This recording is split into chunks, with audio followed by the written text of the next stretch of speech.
കേരള PSCയുടെ ഏറ്റവും പുതിയ വിജ്ഞാപനമായ അറ്റൻഡർ എന്ന പോസ്റ്റിനെ കുറിച്ചാണ് ഇന്നത്തെ വീഡിയോയിൽ പറയുന്നത്. വീഡിയോയിലേക്ക് കിടക്കുന്നതിന് മുമ്പ് നിങ്ങൾ നമ്മുടെ ചാനൽ ആദ്യമേ കാണുന്നവരാണെങ്കിൽ ചാനൽ ഒന്ന് സബ്സ്ക്രൈബ് ചെയ്തേക്കണേ. ഒപ്പം ഇഷ്ടപ്പെട്ടാൽ ഒരു ലൈക്ക് കൂടി പ്രതീക്ഷിക്കുന്നു. വീഡിയോയിലേക്ക് കിടക്കാം. Kerala state industrial development corporation ലിമിറ്റഡിലേക്കാണ് ഈ ഒരു വേക്കൻസി വന്നിരിക്കുന്നത്. ഇതിൻ്റെ സ്കെയിൽ ഓഫ് പേ വരുന്നത് 5250 മുതൽ 8390 വരെയാണ്. ആൻറ്റിസിപ്പേറ്റഡ് വേക്കൻസീസ് ആണ് ഈ ഒരു പോസ്റ്റിലേക്ക് പറഞ്ഞിരിക്കുന്നത്. ഈ ഒരു പോസ്റ്റിലേക്ക് അപേക്ഷിക്കുന്നതിനുള്ള പ്രായം പറഞ്ഞിരിക്കുന്നത് 18 വയസ്സ് മുതൽ 36 വയസ്സ് വരെയാണ്. ഏജ് കാൽക്കുലേറ്റ് ചെയ്യുന്നത് 2/1/1988 1/1/2006 അകത്ത് ജനിച്ചവരായിരിക്കണം. ഇതിൽ തന്നെ OBC-ക്കാർക്ക് 3 വർഷത്തെയും SC/ST-ക്കാർക്ക് 5 വർഷത്തെയും വയസ്സിളവ് കൂടി ഉണ്ടായിരിക്കും. ക്വാളിഫിക്കേഷൻ പറഞ്ഞിരിക്കുന്നത് 9th സ്റ്റാൻഡേർഡ് പാസ്സായിരിക്കണം.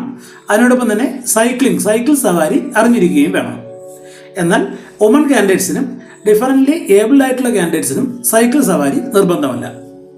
ഈ ഒരു പോസ്റ്റിലേക്കുള്ള നോട്ടിഫിക്കേഷൻ റിലീസായത് 15/7/2024 അപേക്ഷ അയക്കുന്നതിനുള്ള അവസാന തീയതി 14/8/2024 കാറ്റഗറി നമ്പർ വരുന്നത് 199/2024. ഈ ഒരു വീഡിയോ നിങ്ങൾക്ക് ഉപകാരപ്പെട്ടെന്ന് കരുതുന്നു. മറ്റൊരു വീഡിയോയുമായി നമുക്ക് വീണ്ടും കാണാം.